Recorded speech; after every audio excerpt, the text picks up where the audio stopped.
अगर आप इस वीडियो में आ गए हैं तो इससे ये तो क्लियर हो जाता है कि आप सेल्स में कहीं ना कहीं तो इंटरेस्ट रखते हैं।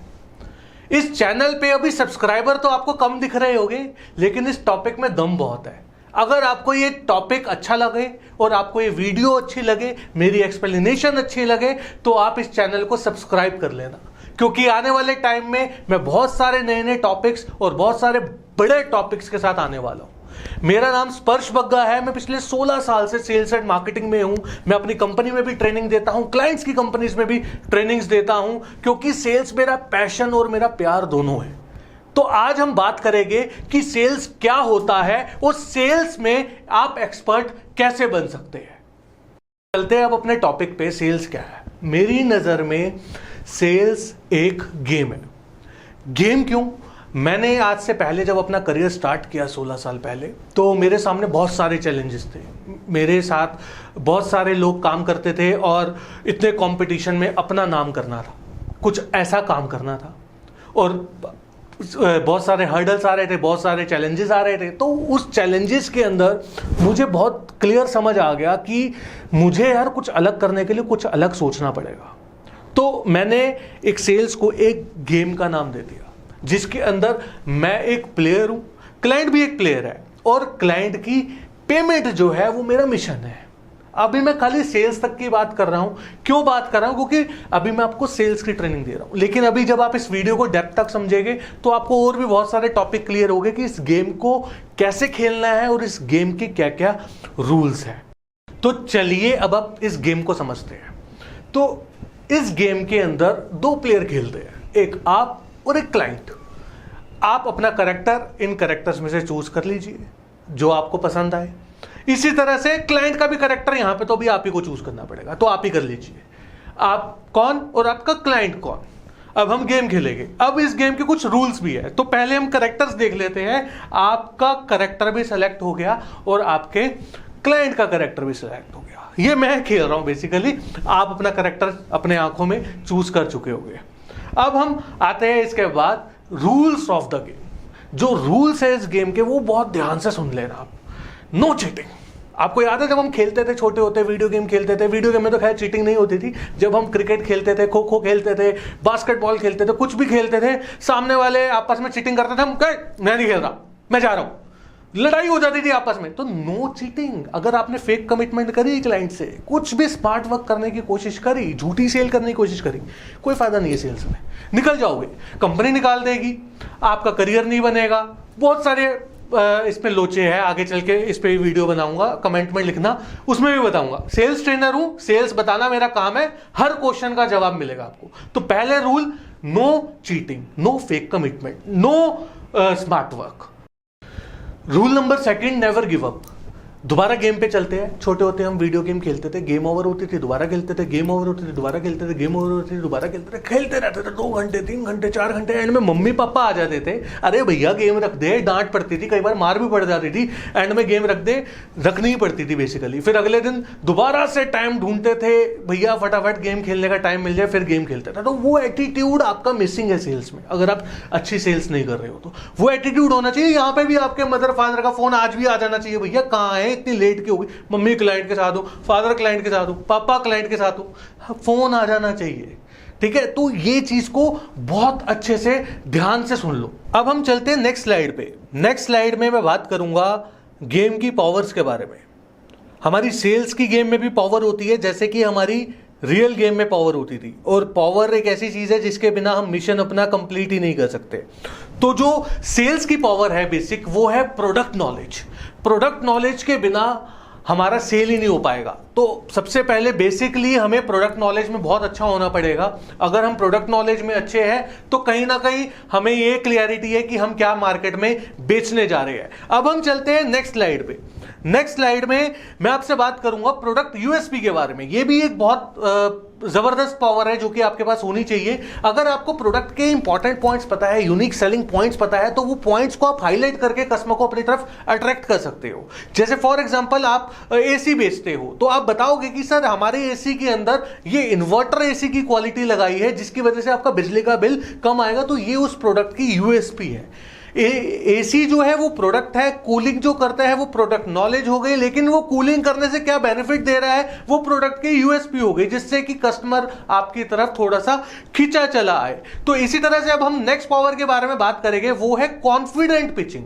कॉन्फिडेंट पिचिंग की अगर हम बात करें तो कॉन्फिडेंट पिचिंग वो होती है जिसमें कि आपको प्रोडक्ट नॉलेज तो है, आपके पास प्रोडक्ट यूएसपी भी आपको पता है, लेकिन अगर आपकी पिचिंग में दम नहीं है, अगर आपकी पिचिंग में वो क्वालिटी नहीं है, तो आप अपना प्रोडक्ट क्लाइंट को बेच नहीं पाओगे, आपकी बात क्लाइंट कनेक्ट नहीं कर पाएगा, आपके प्रोडक्ट से क्लाइंट कनेक्ट नहीं कर पाएगा। तो इसीलिए आपकी पिचिंग बहुत कॉन्फिडेंट होनी चाहिए। क्लाइंट अगर आपसे कोई भी क्वेश्चन पूछता है, कोई भी अपनी क्वेरी पूछता है, तो उसका आंसर आपके पास बहुत क्लियरिटी के साथ होना चाहिए। अगर आप उसमें कहीं हेजिटेट कर जाते हैं या आपके पास वो आंसर नहीं है, तो कहीं ना कहीं वो क्लाइंट आप खो सकते हैं। अब हम नेक्स्ट पावर की बात करते हैं। नेक्स्ट पावर है good follow up skills. Good follow up skills भी एक बहुत जरूरी पावर है, क्योंकि जरूरी नहीं है कि एक क्लाइंट आपको पहली बारी में ही पेमेंट दे दे या दूसरी बारी में ही पेमेंट दे दे। आपको कई बारी ऐसा होता है, किसी सेल्स के अंदर ऐसा होता है कि आपको क्लाइंट्स को फॉलोअप करते रहना पड़ता है। कई बारी होता है 1 महीने बाद पेमेंट आती है, 2 महीने बाद पेमेंट आती है या 3 महीने बाद पेमेंट आती है। इसी तरीके से आपको यह समझना बहुत जरूरी है कि अगर आपका फॉलोअप में आप ढीले पड़ गए, अगर आपका फॉलोअप स्ट्रांग नहीं है, तो कहीं ना कहीं आपके गेम हारने के चांसेस बरकरार रहेंगे, क्योंकि आपको अपना मिशन नहीं भूलना। आपका मिशन है पेमेंट, और पेमेंट में अगर आपका फॉलोअप स्ट्रांग नहीं है तो वो भी एक माइनस पॉइंट है। अब हम नेक्स्ट स्लाइड पे चलते हैं। नेक्स्ट पावर है good judgement power. Good judgement power का मतलब है कि आपने आधी सेल तो वहीं कर दी। अगर एक क्लाइंट आया या क्लाइंट के पास आप गए, आपने उसको अपना प्रोडक्ट बताया, क्लाइंट का आगे से रिस्पॉन्स क्या है, ये अगर आपको समझ आने लग गया, जो कि स्टार्टिंग में नहीं आएगा, वो एक्सपीरियंस के साथ ही आएगा। जैसे कि अगर आप ध्यान से देखो तो मैंने इसके सामने जो रियल गेम की पावर लिखी है, वो लिखी है कि आप को पता होना चाहिए कि आपका ओपोनेंट के पास कौन कौन सी पावर्स है और आपका ओपोनेंट किस तरह से आपसे जीत सकता है। सो अगर आपको वो पावर ओपोनेंट की पता लग जाए, तो आपका गेम जीतना कितना आसान हो जाएगा, सोचो। तो वही रोल है जजमेंट का। तो जजमेंट की पावर अगर आपके पास आ गई कि आप क्लाइंट को जज करना आपने सीख लिया, तो आपका गेम जीतना बहुत आसान हो जाएगा। लेकिन वो आएगा तभी जब आप बाकी सारी पावर्स के साथ साथ आगे की आने वाली पावर्स भी यूज करोगे। तो अगली पावर पे चलते हैं। अगली पावर है से नो टू सेल्स। से नो टू सेल्स का मतलब है कि जरूरी नहीं है कि आप ही फेक कमिटमेंट करते हैं। कई बार ऐसा होता है कि क्लाइंट भी आपसे फेक कमिटमेंट करवाना चाहता है। अब आप पूछोगे सर ये कैसे? ये ऐसे कि कई बार ऐसा होता है कि आपका प्रोडक्ट की कॉस्ट है 50,000 रुपये फॉर एन एग्जाम्पल, और आपको क्लाइंट पंप अप करता है कि मुझे ये प्रोडक्ट 35,000 रुपये में दे दो। आप क्या करते हो, अपना सेल का टारगेट पूरा करने की वजह से आप उसको 35,000 का प्रोडक्ट दे देते हो, लेकिन वो देते कौन सा हो जो उसको नहीं चाहिए था, लेकिन आप बताते बाद में हो या बताते ही नहीं हो, या उसको बाद में पता लगता है, या कुछ भी व्हाटएवर आपके प्रोडक्ट के हिसाब से आप मैनिपुलेट करते हो। सो ऐसी सेल से आपको दूर भागना है। अगर क्लाइंट आपसे नेगोशिएट कर रहा है तो एक लेवल तक अगर आपका प्रोडक्ट अलाउ करता है तो, नहीं तो ओके बाय। हर क्लाइंट नहीं चाहिए हमें भी, क्योंकि से नो टू सेल्स अगर आपको करना आ गया तो वो बताएगा कि आप असली में सेल्स के एक्सपर्ट हो। अगर आप ऐसी सेल्स को नो नहीं कर पा रहे हो जो कि आपको पता है कि प्रॉब्लमैटिक है, तो इसका मतलब आप सेल्स करना ही नहीं जानते। तो ये बहुत बड़ा क्वेश्चन मार्क लग जाएगा आपके सामने। तो इसके बारे में मैं आगे वीडियो बनाऊंगा। इट्स ऑल डिपेंड्स कि आपका कमेंट कैसे आते हैं मेरे पास। सो अब हम चलते हैं अपने लास्ट पावर पे, वो है टारगेट ओरिएंटेड। आपका टारगेट ओरिएंटेड होना बहुत ज्यादा जरूरी है, क्योंकि अगर आप टारगेट ओरिएंटेड नहीं हो तो आप सेल तो कर लोगे बट कुछ अचीव नहीं कर पाओगे। तो टारगेट क्या है, मिशन क्या है, ये आपको याद रखना बहुत जरूरी है। अब मिशन पेमेंट तो है, लेकिन वो कितनी पेमेंट है वो आपको ध्यान रखना है। गेम के अंदर आप भाग तो रहे हो, अगर आपका स्कोर जीतने के लिए आपको चाहिए 5 लाख और आप 2 लाख पे आके रुक जाते हो तो आप गेम जीते नहीं हो। तो गेम का मिशन पेमेंट के साथ साथ वो टारगेट भी है, वही आपको अच्छा बनाएगा और आपको आगे तक लेके जाएगा। तो अगर आप ये सारे पॉइंट्स, ये सारी पावर्स को अच्छे से यूटिलाइज करते हो, इस गेम में अपने करेक्टर को समझते हो, सामने वाले के करेक्टर को जज कर लेते हो, समझ जाते हो, उसकी पावर समझ जाते हो, अपनी पावर समझ जाते हो, आपका इस गेम में जीतना तय है, 100% तय है। सो अब आप गेम तो जीत जाओगे।